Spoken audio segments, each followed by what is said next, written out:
everybody.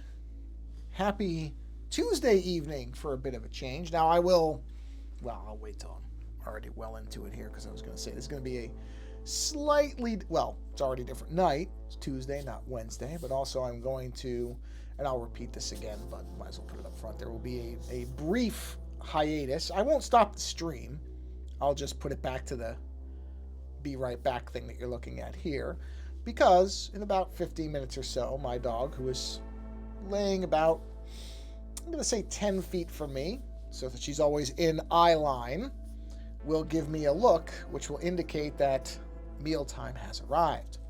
And when that happens, I will have to go feed her. But it doesn't take more than a few minutes. I basically have much of it already pre-prepped, so I just go and kind of put it together. It's maybe a 5-minute thing, top to bottom. So, just a warning. There will be a brief pause on what we're doing here while I feed my animal. And then, what does that little button do? What is that? It's a little button. Oh, enable draw mode. Yeah, I think that just means I can draw on the thing. Anyway, so that's the only outside of it being a different night. And it's really just a different night because I know I'm going to have more time tonight than I would if I did it tomorrow night. So I figured, okay, you know what? If I have more time, because I could probably go for about a solid hour if I started now, outside of the little brief pause for dog feeding. But outside of that, I can go for an hour and do some stuff, unless for some reason it goes horribly. I haven't had one of these streams where you never know, but I have yet to have a stream where I just could not produce anything during the stream. So I'm in assumption that streak will continue. Then I can draw for about an hour. And so I figured, because tomorrow night I might only have maybe 30 minutes. And by the time I get the stream launched and I post it everywhere and I do my little intro bit where I wait for people to show up if they're going to show up, then you're really talking about 25 minutes or less. And that doesn't include wrapping up at the end and then stopping it. So really it's probably about 20 minutes. So I figured, okay, if there's more time available, then that's what should drive it. It's not like with the stream I have any type of strict scheduling where I'm like, no, it's got to be on Wednesdays for X number or a reason or whatever. It's just whenever works out best. And this night happens to work out best. So, yeah, that's what we're going to do. We're going to go ahead and stream now. And like I said, I'm going to aim for about an hour. Wow, it's only 2 minutes before. Boy, it's funny. Normally I feel like I'm not talking for very long at all, and I look up and it's 5 minutes.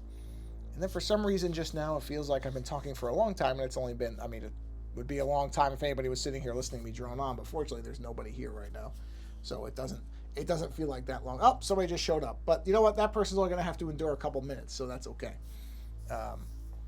So yeah, I just figured, just do it on the night that works best, as opposed to sticking to some kind of arbitrary schedule that honestly doesn't actually mean anything. So why stick with it if there's no good reason to stick with it? People do that sometimes. And then don't get me wrong, I'm certainly a person who prefers to stick to a steady schedule, but not if there's no really good reason for it. And with something like this, which is really I just stream whenever I have time, then a schedule really doesn't make much sense at all. So yeah, while I'm babbling in the background here, okay, I'm just getting what is all that? What's on my iPad? Oh, it's just some dirt. Hold on. Let me get my little cleaning cloth here. There we go. Looked like there was something on the actual drawing, but no, it's just a little bit of dirt on the iPad. Little dusty. That's fine. Yeah, I'll show you something actually. You know what? I'll do this as kind of a pre-drawing thing. Hold on a minute. Let me switch to where. Okay, might as well let's move over here. Magical stuff coming now. This, what you're looking at here, is a rough sketch outline for a person who has commissioned 4 magic cards as a single image. And so basically, it's hard to see it, but on this version there isn't. That's why I put them into the version I printed. I essentially, on the version that I printed, or the template that I printed out, I have... I'll give you an idea. I have essentially a line cutting this way, and that's your 4 cards. 1, 2, 3, 4. So it's going to be a single image. Oh, pardon me. Sorry, I didn't mean to cough on the mic. Single image split onto these 4 cards. And what the person wanted was something that was there were a couple options, but one of them was Mandalorian and Baby Yoda. And I went, okay, you know what? While I'm not necessarily the biggest fan of the Mandalorian show, doesn't really say anything about me drawing it. So I kind of came up with this idea of a sort of a stained glass type of thing, and some nice geometric shapes and kind of a Madonna and Child type of approach to it. So this is going to be now there's going to be far more detail on the card. There's really no reason, because I'm going to use this template as a way to lay down, because with 4 cards, I have to be really precise. I don't want this to look like it doesn't line up. So I'm going to basically have the 4 cards masking taped together, because that won't do any damage to the cards. And then I'm going to have a layer of tracing paper, and I will have this image that I will trace the basic outlines of. And that way it's aligned across the 4 cards. And then the detail work, there'll be some minor variation here, but that's why there's really no heavy that's why the ships, you can see, like, the ship is very empty. It's just the outlines, just enough to get me started, because this is basically a card here. Well, I can do all that detail work. Same thing with the Baby Yoda thing here. There's not a lot of detail on the face. It's just the outline so that I can basically, I just realized something. Hold on a minute. Just enough for me to get where I need to go with the image. Let's go ahead and we'll just erase that. There we go. Yeah. So that's the idea of it. That will eventually be 4 cards. So, all right. Back to tonight's particular subject. Okay. And just a reminder that in about 10 minutes, I will be taking a very brief, probably not even 5-minute pause. I won't stop the stream, but brief hiatus to feed my dog. But anyway, let's jump into it. Okay. Let's see. Which brush I was probably using. I'm trying to think of what I want to do here. I'm wondering, I'm reconsidering some of these shadow lines. I think I want to do something a little different. I think what I want to do, let's use the pencil just to get an idea. It's funny too, because I mean, in this case, it's actually less than a week, but it feels like the last time I streamed was a month ago, but it was last week. It's so weird how time dilates that way, or morphs and whatever's around, and it's odd. It's odd how we perceive time. It's just such a strange thing. Okay, so I think what I want to do, because this feels very barren, so I think I want to do something like this, where it just kind of ripples around, and we'll have that come down under this eye, so these shadows are going to get adjusted. And then they'll come up to that. Yeah, I like this already. I like this better. This felt very kind of empty to me, having all this empty space. So I think I'm going to do that. And so that's going to become the new shadow line. So that part will be not completely black, but almost filled in with a... I might use the guided thing, just to keep the lines straight. So let's see. So where are... Not that one. Not that one. Not that one. Where are my shadow lines? Ah, good. They're on their own layer. I can just turn them off. That's great. Boy, for once I was smart. For once I was smart. I did it right. Okay. Let me see. What do I want to do? Okay, so which brush do I want to do here? Okay, yeah. Let's use this brush with black. Let's give it... Is this a brand new layer? Yes, it is. Okay. So what we'll do... Man, how do I want to do this? Well, whatever. Let's start with... Oh, that's a good line, too.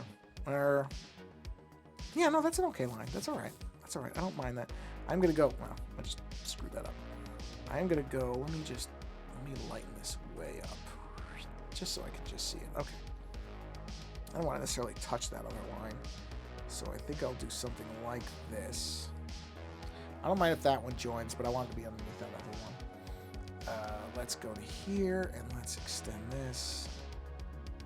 I don't know if these lines will be permanent. I'm gonna mess with this a little bit. Oh, look at that. There's a little empty space right there in the black area. Huh. How did I miss that? No, who cares? Didn't miss it now. All right. Is this where it just was? Hold on. It's still so strange to me that I can hear the music in the background now because my new computer is so quiet. It's so weird. I'm still not used to how really silent this machine is. And it really is very quiet. It's a good machine. I like it. It's weird because every so often you can hear the liquid cooling stuff cycling. So I heard this noise, and of course my first instinct when I hear a liquid sound with a computer is to panic. Like, oh no, something's breaking. But it's on purpose. It's a liquid-cooled system, so it's supposed to be making this gurgling sound. And apparently it closed loop, so I never have to change the liquid, which is still also kind of throws me off, but that's like triple checked. That's what it is. So I guess that's what you can do now, which is, don't get me wrong, I don't want to be, if you think I want to be loosening and then retightening any type of liquid transfer systems in my computer, I absolutely do not, so I'm very grateful for it, but it's just odd to me because I'm used to the liquid cooling stuff, which is years ago. It's not like I'm any kind of expert, but I was used to it when you would have to maintain it more often, certainly, than this. Okay, so here's what we're going to do. I'm going to put a layer. Now this is going to get interesting. So I do want to establish a drawing guide. I want to make it the 2D grid. I want to make that grid awfully small. And then we're going to attempt some line work similar to what I've got like at the nose there, but we're going to go vertical with it. I think I'm going to do vertical. I'm going to do the motion assist on this, or drawing assist. And I'm going to follow these lines. I'm not going to worry so much about, well, oh yeah, okay. For a minute, I'm like, wait a minute, I missed the line. No, I didn't. I've got it. Okay. Oh, no, those are not. They got to be tighter than that. We're going to make this smaller. Let's bring it in. Let's get it to, whoa. Okay, maybe not that tight. We'll go to 10. Let's go to 10 pixels. All right, let's see what that looks like. That was a little too tight for a minute there. All right, yes, that's better. I'm okay with that. All right, let's see. And you know what? I should make it a smaller pen. So let's knock the pen down to, what are we at? Wow. 1 maybe? Is 1 too much? No, 1's okay. 1's good. Wait. Oh, it's because of the wrong pen. Sorry. Let me put that back up to 3. That's fine. Let's go to this pen, and let's knock this pen to 3 and see what we're... There we go. Now we're in business.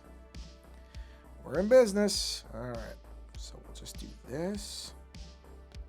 And I'm not going to worry about making these all exactly even. Okay, but they can't be that uneven. They don't have to... Jeez. Okay. Let's not get out of control, though. There we go. Okay. Yeah. The trick is going to be making these, somewhat even and not going crazy about it, because I could, believe me when I tell you, I could go crazy with it, but I'm not going to. And I'm not worried about breaking the boundaries here. Obviously, that's all going to get erased, but I think I'm going to use that as kind of my shading lines. And then I got to figure out, I'll figure out one thing at a time. Figure out one thing at a time. Not that, though.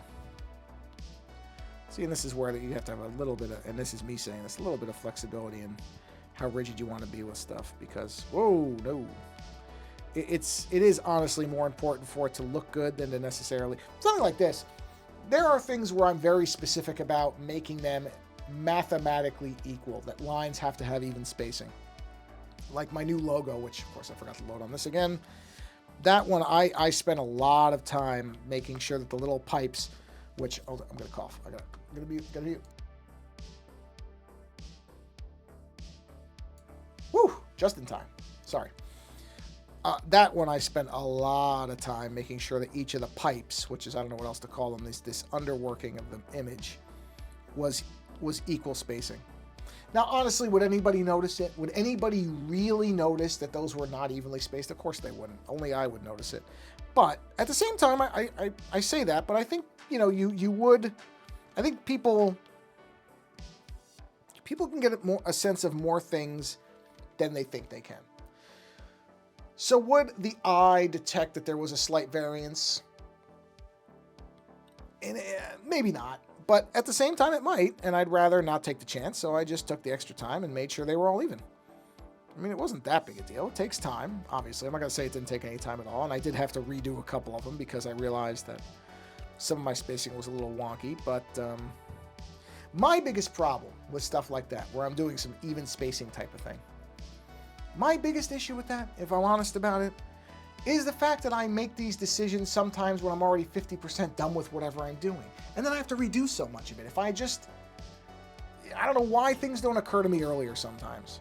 They should. If they did, it wouldn't be as big a deal. But of course they didn't, and that's where you are. I'm thinking about something with this. I'm thinking, no, you know what? I like what it is. Never mind. I was second guessing something. I'm going to stop that right now. Just stick with what I'm doing.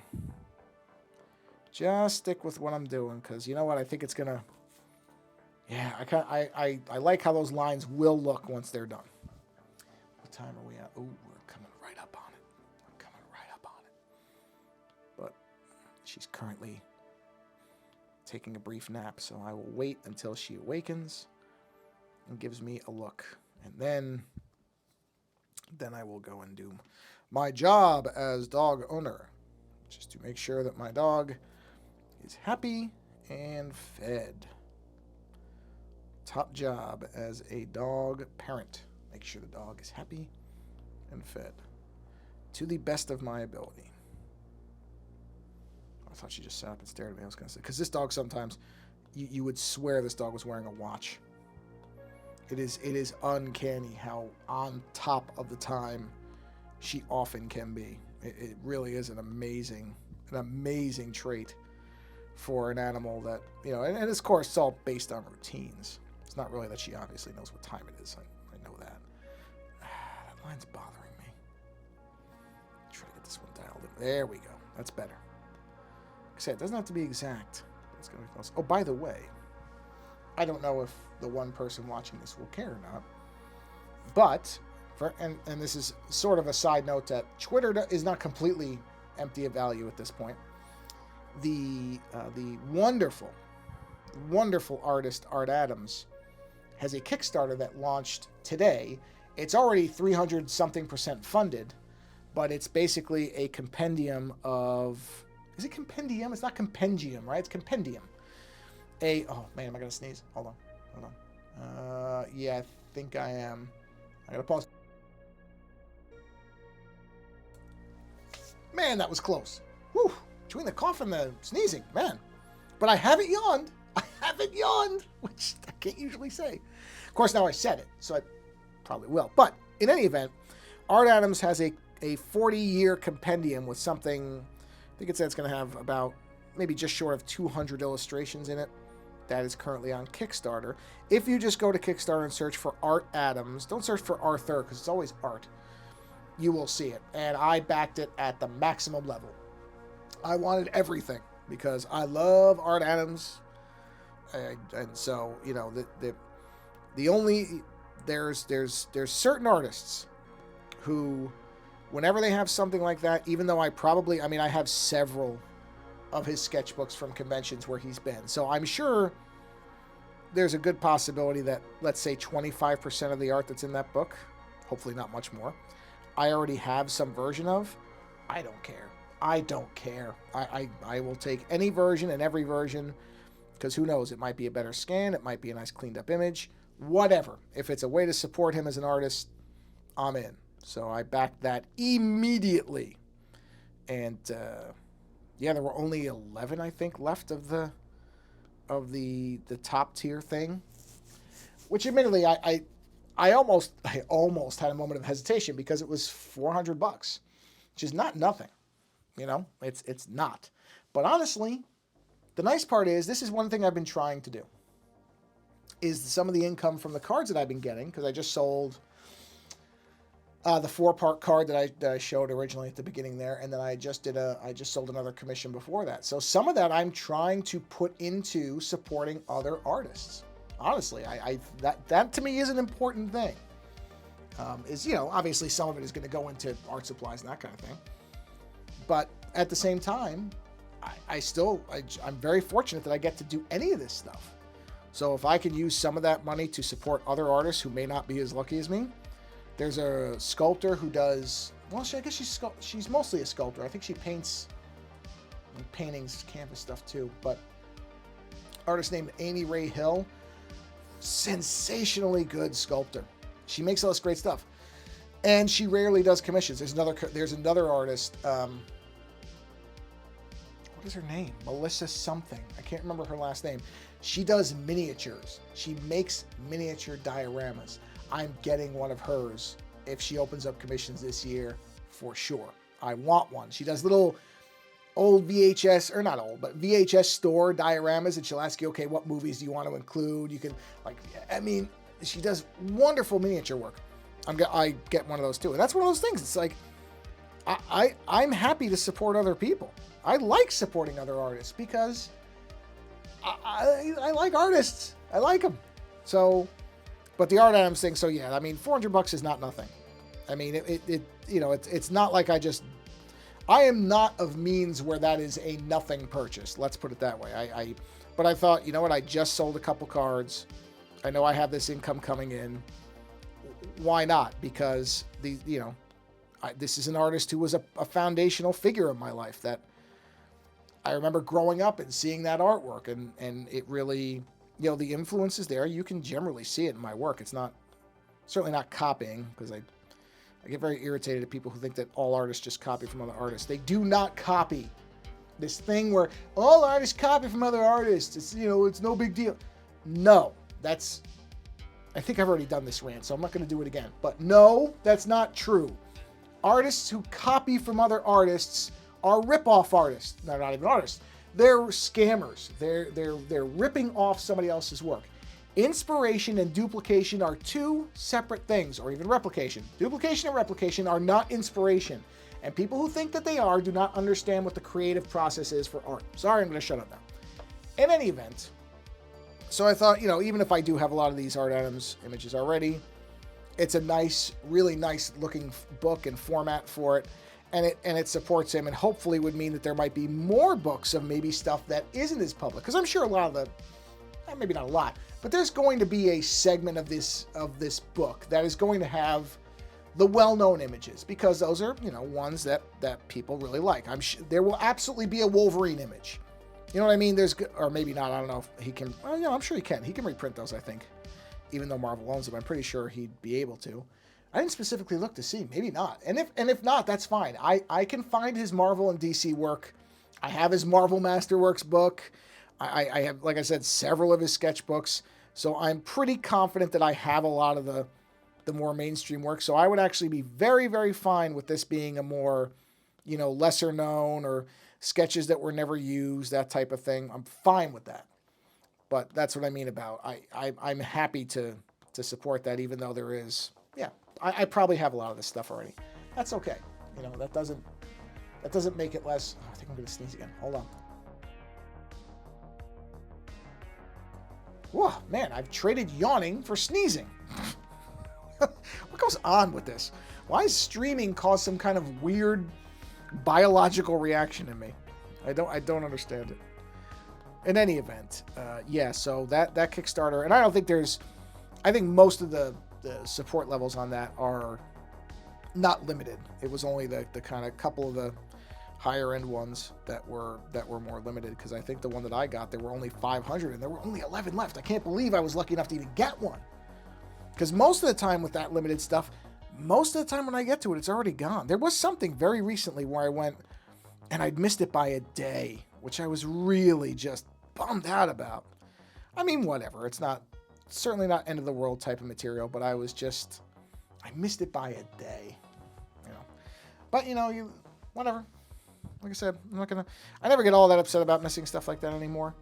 When I was much younger, I used to be I get a lot more angry if I missed something, and I would literally hang on like eBay auctions and other things all day. It's like, all right, I'm past that stuff now. But I am glad I got that, because, like I said, Art Adams, along with like Katsuhiro Otomo, I would, if Katsuhiro Otomo comes out with something on Kickstarter, I don't care what it is. I mean, outside of obviously putting myself into financial peril, I'm buying it. I don't care. I'm buying it. And I'm going to and my goal would be to buy it like the dream. And of course, this would probably be very, very expensive, but still, I would justify it somehow. The dream. I was kind of hoping this with Art Adams too, but I knew it was a long shot, because he is a famously very slow artist and doesn't do a lot of commissions at one time. But I was hoping that there might be a tier where you could get a commission, even a small one, because that's been something I've tried at different points, and it always worked out that whenever he had his commissions open, I couldn't afford to buy one, because they're not cheap, and I don't expect them to be cheap. He is a world published art, big time artist who's published for all the major stuff. So I'm certainly not expecting to get him to draw something for $50. I don't draw something for $50 at this point, and I'm nobody compared to Art Adams. So I knew it was probably a long shot, but it's just the timing has never worked out for me to get a commission from him. Either his commissions have been closed, which is very often the case, or like I said, the few times where they were actually open, I was in no position to be able to afford them. And I'm certainly never, ever, ever, ever going to be one of these people. And I don't even care if it's Art Adams or it's somebody you never heard of. These people who will contact an artist and say, okay, well, could you do it for half of what you usually do? Because I understand to some degree, some of those people really, they're not trying to be scummy. They know they can't afford something, and the way they look at it is, well, I'll really appreciate it. It would help me out. But what they don't realize that what they're actually doing is devaluing that person's time.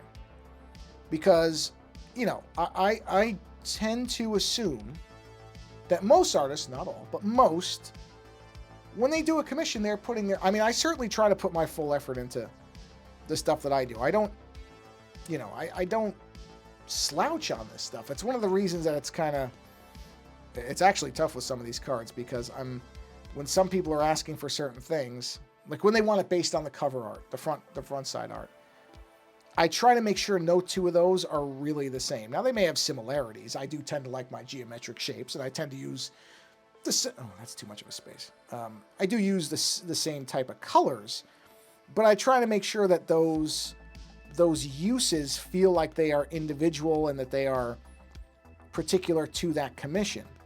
I don't want it to be that, because there are some, and I'm not even necessarily criticizing this. This may be a time factor type of thing. There are some people who literally just draw the same thing on every single card. I really can't imagine myself doing that. That just, I don't know. I don't know. That's just not what I would do. It's just not what I do. I shouldn't say would do. I don't do that. And that's just my approach to it. Again, I don't want to make it sound like I'm coming off holier than thou of somebody else. Everybody does their work the way they do their work. But that's just kind of how I look at it. It's like, nah, I really don't want to I don't want to repeat my stuff.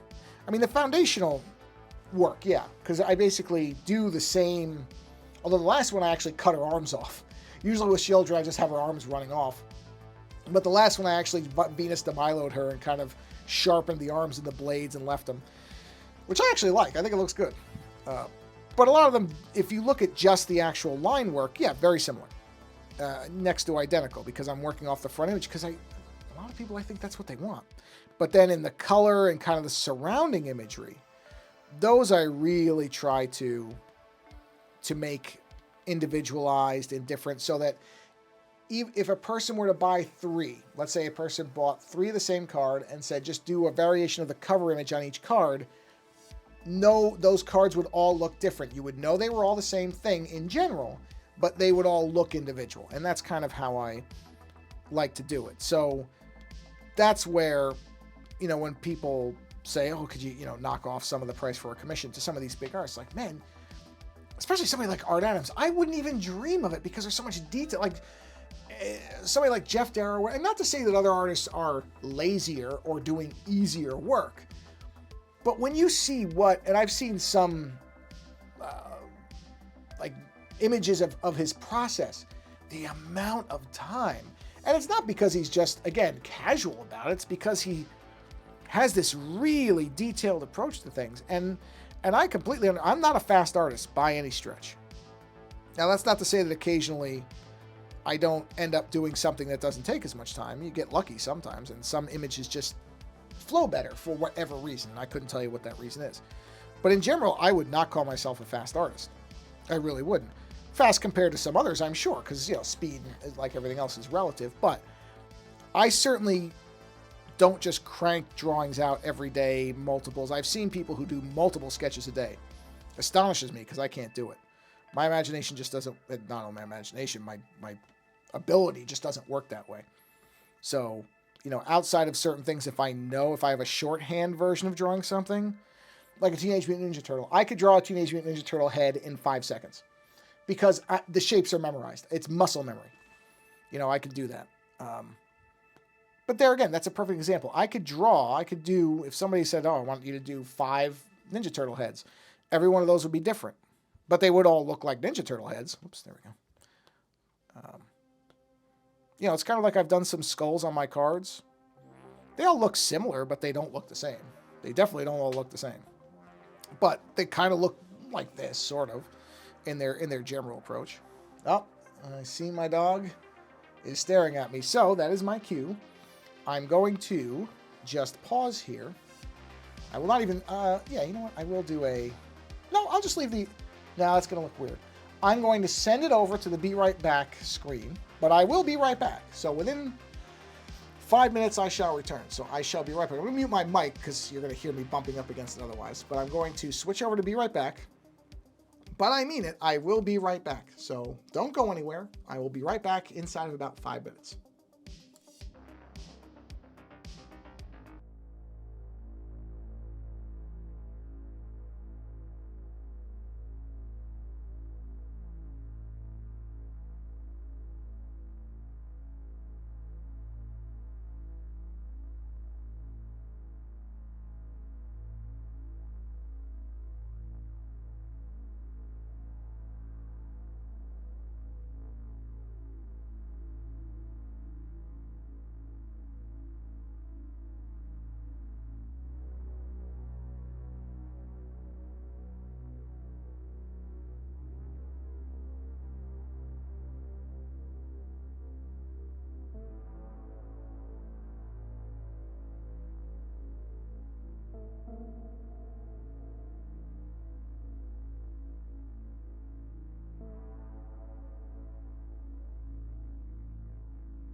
All right, not even 5 minutes. Excellent. Okay.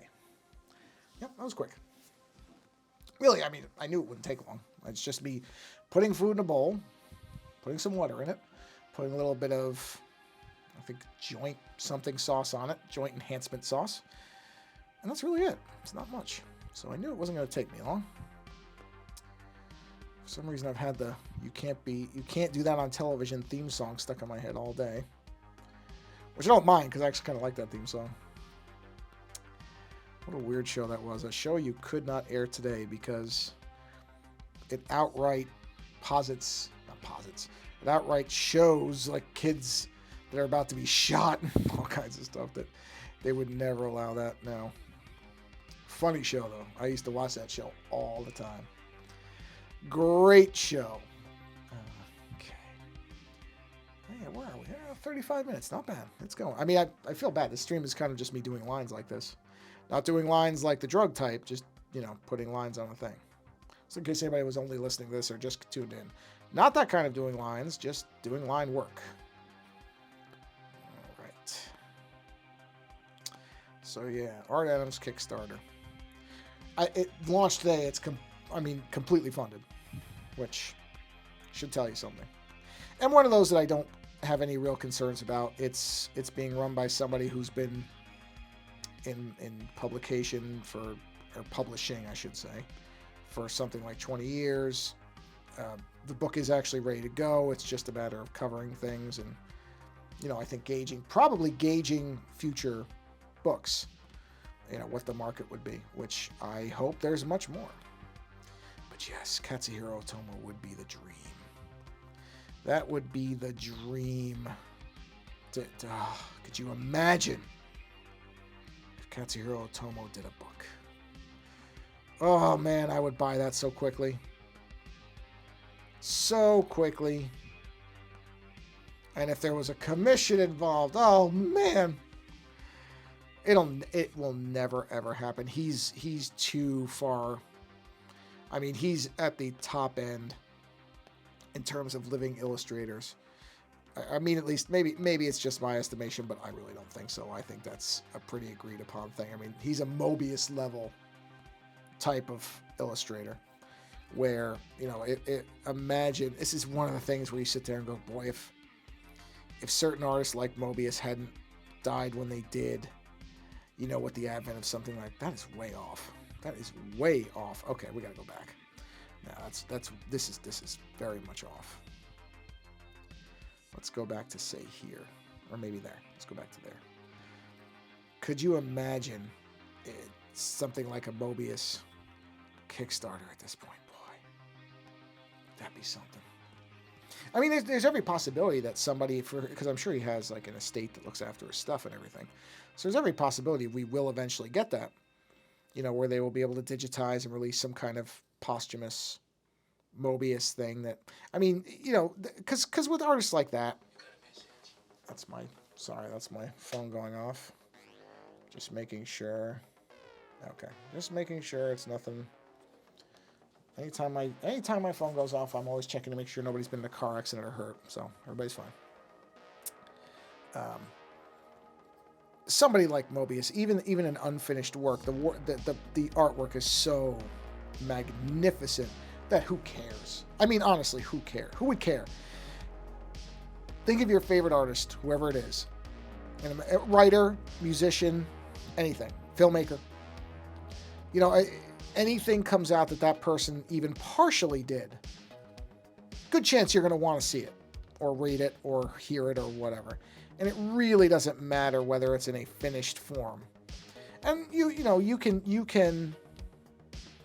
can certainly debate whether that's a good or a bad thing. To me, I think, because there's some people who say that if an artist if an artist died before whatever the work was released, you don't really know what the artist's intent was. So would that artist have wanted the work presented in the way that it is? And that's an absolutely legitimate consideration. And I've gone back and forth on it, to be honest, over the years, where I kind of, I don't know. That it is somewhat taking the art out of the artist's hands. But at the same time, artist is dead. The artist is not there to contradict. It's far worse if an artist is alive, say with what they did to Terry Gilliam's Brazil, where they completely annihilated the meaning of the film by changing the ending. That is worse than if Brazil hadn't been finished and they had released it with the happy ending. You don't know for sure that wasn't close to what, think if you know Terry Gilliam's work, you probably could have guessed that wasn't where he wanted it to go, but you really wouldn't know. So I think that's actually not quite as bad, but there is definitely a debate to be had there on whether releasing a work posthumously is to some extent, a work print or a working version of whatever the art is. I mean, it honestly, obviously is. It's not finished. If it had been finished, the person would be alive and be released. So it is, by its very nature, a work in progress. But whether that's a bad thing, and to me, and I think this is ultimately where I ended up, and at least at the current time I'm still here, is I thought, okay, what about me? If it was something, not that I'm of any stature where this would be applicable, but let's say there was an audience. I mean, sure, there is an audience, but let's say there was a huge audience for my stuff, and I'm working on, let's say this image right here. Let's use this as an example. I'm working on this, and I have a heart attack in a minute and die, and this is like this. And somebody comes along and goes, well, I think what he probably would have wanted to do is this, and he, somebody finished out the work and then released it. Now, there are people who would say, well, you should have released it like this, unfinished, because that's where the artist's hand paused on the work, and therefore that is the most complete that the work can be and be considered by that artist. I'm not necessarily disputing that viewpoint. I'm not saying it's wrong, but for myself, I would rather somebody came along and finished this thing, acknowledging the fact that it's a collaboration at that point, but still, I'd rather have some finished version of this than this, because there's a big empty space there, and there's clearly stuff missing. And I'd rather have people, or as opposed to, okay, nobody ever sees it because nobody, ever finishes it. So it just sits in a vault or whatever on this iPad till this iPad dies and nobody ever sees the thing. Is that really better? Is it better to have nothing seen of it? Or is it better to see a partially completed or finished with the assistance of another person completed thing? For me, and if, I'm sure there are artists who have things, big time artists, famous artists, or maybe not, maybe less famous ones as well, who probably have some kind of stipulation in their will about the fact that none of their work shall be shown if they die that was not completed during their life. That's fine. That's an artist's intent. That's an intent that was put forth by the artist. I have no problem with that. That makes sense to me because that means the artist had made that decision that they did not feel that their work should be viewed outside of the context of their own production of it. That's okay. I've said many, many times, and I still say, that the ultimate final decision on the state of a piece of art should be the artist's, nobody else's. So if somebody, for example, if a filmmaker had started I'm trying to think, were there movies that were finished after an artist died? I know there must be. I just can't think of any offhand. Or like Kubrick's AI, which Spielberg, I think he took the screenplay. I don't think there was ever any footage of AI. I think it was only a screenplay, or a treatment. And then Spielberg basically finished it, or made the movie, which essentially is the completion of what Kubrick started in terms of the screenplay. And there were people who felt that shouldn't have been done. And it, to some degree, it is Spielberg's vision, not Kubrick's, although I think anybody who watched it could sense that Spielberg was trying to evoke what Kubrick did in his movies without, hopefully the actor abuse. So that's something where it's like, okay, that's interesting. Would it have been better to never get that version of AI at all?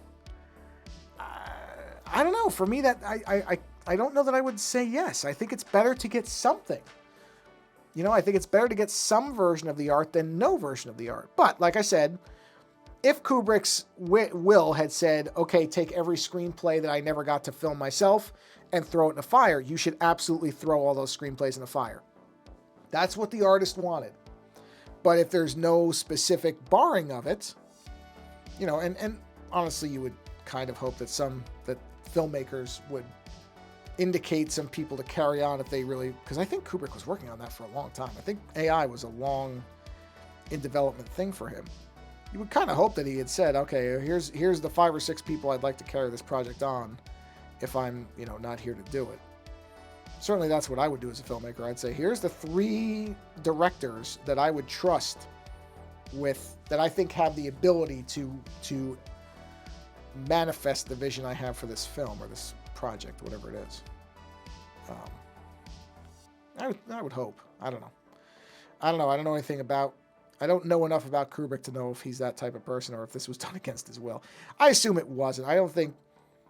I would hope that Spielberg wouldn't be the type of person who would actively do something he knows that the other filmmaker didn't want him to do. It just doesn't seem like something that he would do. He seems to be a true fan of film, so I would assume that he made AI under honest pretenses. I don't know that. I don't know Spielberg, obviously, at all, so I can't speak to it honestly. But I would kind of hope that was the case. I think I got to leave that one there. Yeah, I do. But yeah, so but like I said, it is a judgment call for a lot of people, and I understand that. It's kind of bypassing all the whatever around Courtney Love and Kurt Cobain, because there's whole mountains of conspiracy theory in there, and I really just don't care enough to even get into it. But the thing where she has released a couple of box sets of Nirvana's early work, I know there are people who think that that's a blasphemy, that, to have the demos out there in an unfinished state. But I don't know. I'd rather hear some of the... In fact, there's one song that I really like that was never finished, which is a shame, because I think it would have been, at least for me, one of my favorite Nirvana songs, but it never got finished. So there's only a rough demo version of it. Man, it's a great song. Called In His Room, and I think that's the title of it. That's the main chorus. I don't know if that is actually the title. I think it is. But would I rather hear that than nothing? Yeah. I had the old way 30 years ago. Yeah, 30 plus years ago, really. Or not, around 30 years ago is probably accurate. I had some demo tapes, some tapes that were duped off of the Nirvana demo tapes. And of course, just like everything, I never held on to them because I didn't think they were going to really be worth anything, because you just assume that the band's going to be around for a long time and that eventually these demos are going to be made into full albums. And then, yeah, they're curiosities, but they'll probably be released in some format. And of course, that was not to be. But that song was on one of those demo tapes. I remember hearing it and I was like, wow, this is a great song. I can't wait till there's a finished version of this song. Never was a finished version of the song. So, sucks. Sucks that we never got a finished version of that song. Although, I don't know, maybe not everybody would have liked it as much as I did. That was quite a good song.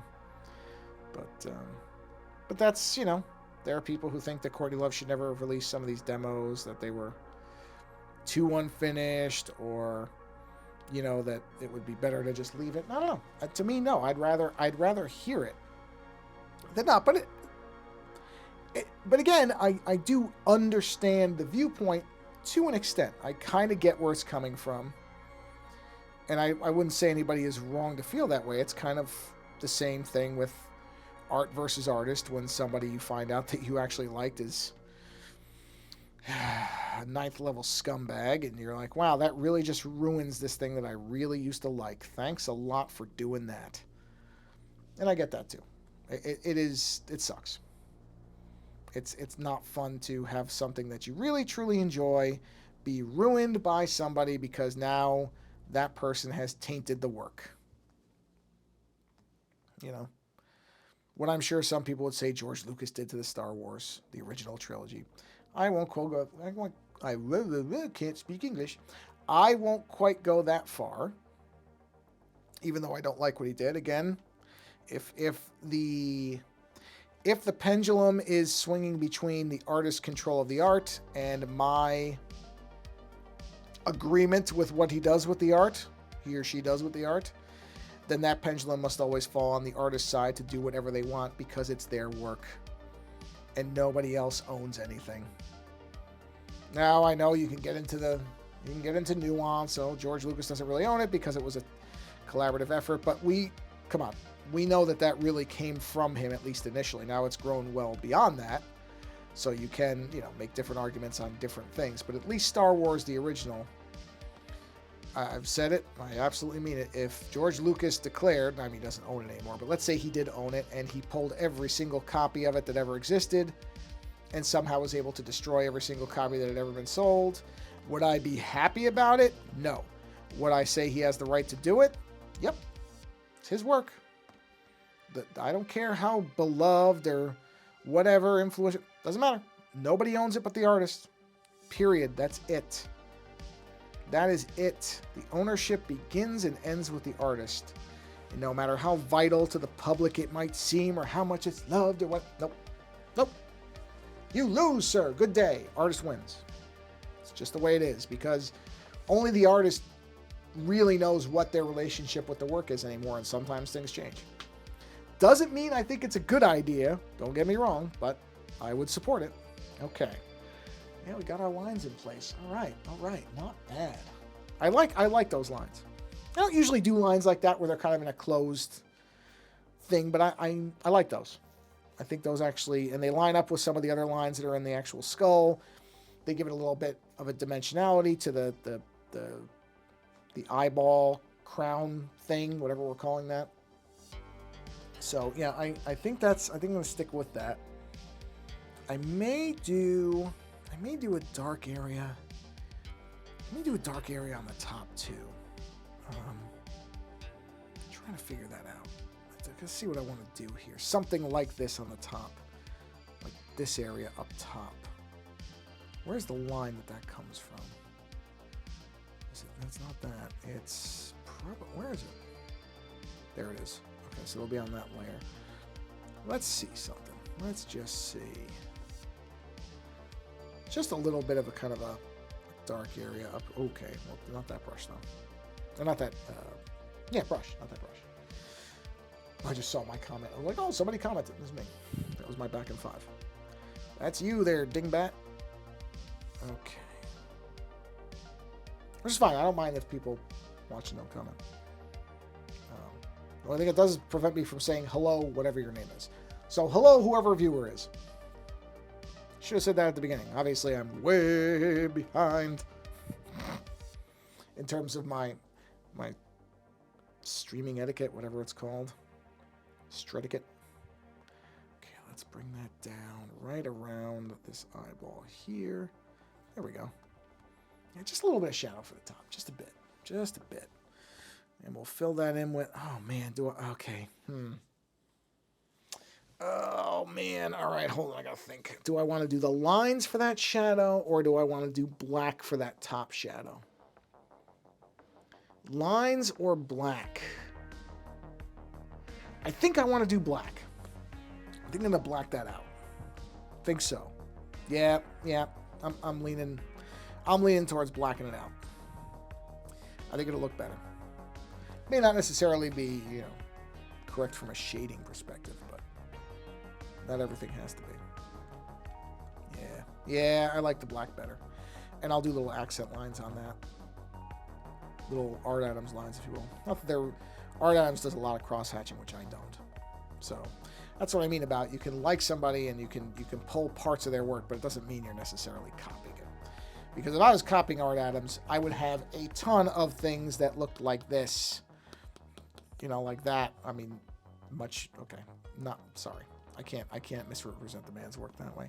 I would have lots of things that were like this, and then like this, and then like that, but I don't do any of that stuff. I'm not a cross-hatcher that way. He has a lot of stuff like that. I just not for me. Just not my particular brand of shading, that's all. Nothing wrong with it, obviously. I'm not criticizing his use of it, because he does it and that's part of the other thing, is he does it much better than I do too, so. Oh, is that going to make that look weird? Let's see. Yeah, it is. Okay. We're going to lines. It's okay. Sometimes you got to adjust. That's all. Not a big deal. But we're going to go with the lines because I can tell it's not going to look right. It's not going to look right with that. So we'll go ahead and kick this on. We'll go ahead and put our drawing assist back on. Oh, whoops. Hold on. Let's get rid of it. Okay, there we go. All right. There we go. Where's that line? Here it is. Turn the assist back on. Not a big deal. I wasn't extraordinarily attached to the black layer. It's fine. So, it would not look as good. I could just tell looking at it that would make the eyeball that's facing down look weird. So rather than, I don't know why I'm going so far down there. Don't need to. There's no need for it.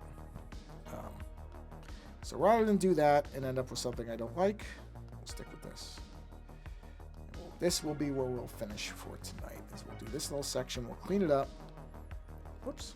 And then we will be done for this stream, which I am very happy. I was able to do a nice longer stream. Nice hour-long stream. That's great. That is great. Because I don't normally get to do an hour-long stream. Normally time is a little tight for that. But tonight, it worked out. So I'm very happy about that. Okay. Yeah. Hold on. Let me see something here really quick. Just curious. It's so weird. So weird. Oh, it doesn't matter. Okay. I still really don't get how the viewers list thing works for this. I don't really care. I always just kind of look because it just shows one viewer. It's got to be a logged in thing. It must be like a signed in viewers thing because it wouldn't make sense. Maybe it would. Maybe I'm just because I'm not a normal Twitch viewer. I don't get it. But I wouldn't think a lot of people would hang out just in the chat, which is what that makes it seem like, is that there's just people hanging out in the chat, but nobody is watching that's hanging out in the chat. That can't possibly be right, because what would you be getting out of it? There's not enough of a chat happening here. Nobody would stay. It would just keep dwindling. I mean, I might expect for some people to pop in and out, but not to stick around. So I'm assuming that one list must be referring to people who are, but then how would it know their names? I am bewildered. I don't get it. I don't care. Fortunately, I'm not trying to make a living off this. Therefore, the reality of those numbers doesn't actually matter to me. If one person shows up, I'm happy with that. Even if nobody does and they watch it later. I know there are numbers on. I've seen where some older stuff that I post on YouTube gets viewed. That's fine too. I don't get to watch a lot of live. I feel kind of bad, I'll be honest. Because there are people I follow on Twitch, and there's a lot of them I barely ever get to watch. And I always kind of feel bad about that, because I don't know if they're trying to really make a go at it on Twitch or not. And if they are, I'd like to support them, but at the same time, it's usually just the timing doesn't work. A lot of people tend to stream when I'm either, hanging out with my wife and we're watching movies or TV or something. Or a lot of times it's during work. And I mean, I can pop in and out, but usually I can't stay for any sustained amount of time. Which, like I said, I like to support people. So usually I'll go to whatever their Ko-Fi or their Patreon page. There are people I support on Patreon whose content, like, there's a couple of different, there's one guy who's a musician, and not that I would ever say this to him, but I barely ever listen to the stuff he posts. But I've heard a couple things, and they're really excellent. And it's more about, well, I just want to support this person as much as I can to keep doing what they're doing. That's what I mean about, I really do, as much as, and I know I've said some version of this before, so I apologize, I'm repeating myself a bit. But as much as the internet and the World Wide Web, or, well, nobody calls it that anymore, we'll just call it the internet, gets rightfully criticized for some of the terrible, hateful stuff that's going on it. It also remains such a vital engine for creativity because it just allows people to reach an audience without having to go pay somebody or have representation or anything like that. It just really eliminates all the old barriers to the way that people used to have to create things. Musicians, artists, everybody. Everybody does have at least an equal shot. Doesn't mean everybody's going to make it. Like all creativity, it's not easy to be really successful at it, but I certainly think that I know more people who are able to partially monetize the thing they like doing. It's like I say with the magic cards. I mean, that's not an exaggeration. It's not a made-up story. Those magic cards without the internet wouldn't happen. Would never happen.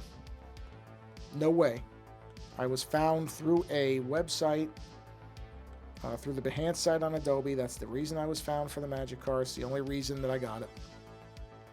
I'm not going to say that it's impossible it could have happened some other way, but I really can't imagine what it would be.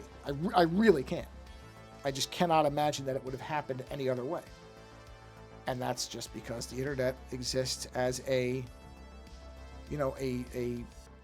neutral way to get to people. Now, just so that there's no, I don't want it to be like I don't have an understanding of the role of privilege in that. I'm able to afford the internet in such a way that I can stream like this. Not everybody can. So it is definitely not a true level playing field, but it allows people with internet access and the tools to use it even in a minor way, more of a level playing field than they would otherwise have.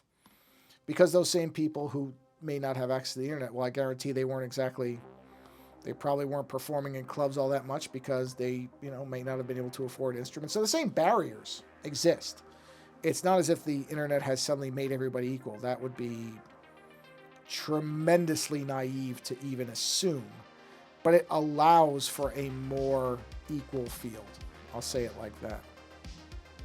But do I think that internet is a utility that everybody should have access to? Absolutely, for that very reason. Absolutely should be something everybody just has. But I'm not going to get started on that because that'll be a whole rant and a half. And you know what? We're at an hour and 1 minute. I've gotten a lot of stuff done on this. I like these lines. I'm happy with where we are. And I'm always aiming to end with a happy stream. So, I'm going to go ahead and switch this back because it's been a nice hour-long stream. There we go. Insert whooshing sound here. That is great. I like it. That skull is coming along well. We're getting pretty far into that one. I don't know what'll be next. But I say that every time, and I never know what's going to be next. It's going to be whatever it's going to be. So, thank you, whoever has been here for almost the entire hour, I think, who's come out and come out. Didn't go out anywhere. If anything, you're inside. Probably, unless you're watching this outside somehow, in which case, yeah. Thanks for going out, I guess. Thank you for stopping by and listening to me rant and ramble for an hour plus. I'll just say it like that. And work on some drawings and kind of just do what I usually do on the stream, which is wander about in the catacombs of my brain to whatever particular thing I think of. So thanks for coming. Say it again. Thanks for stopping by. Better. Thanks for stopping by. If you can, go create something, whatever that is. Something that makes you smile, makes you happy, or at least distracts you from something that's bugging you. Even if it doesn't necessarily make you happy, if it gets your mind off something else, that's still not nothing. That's still worth doing. But go create something. In whatever avenue suits you, it doesn't matter. Whether you draw something, doodle something, write something, blow bubbles in funny shapes that only you can see. That's still a creative endeavor. Whatever it is, go create something. And thank you for stopping by and hanging out with me, whether it's live right now or whether it is at some point in the future on YouTube. I appreciate it no matter what. I really don't care. I hope my end goal with this is always just going to be that I hope people get some entertainment out of it. There's a lot of misery and sad stuff in the world, and if you can just exit out of that for a while and watch something that you don't have to think too hard about and you can have a good time with, or at least be entertained by, then I'm fine with that.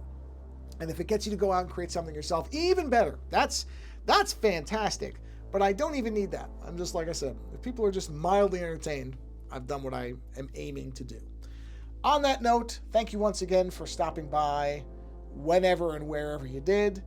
Go create something if you can, and we'll see you on the next stream. Take care.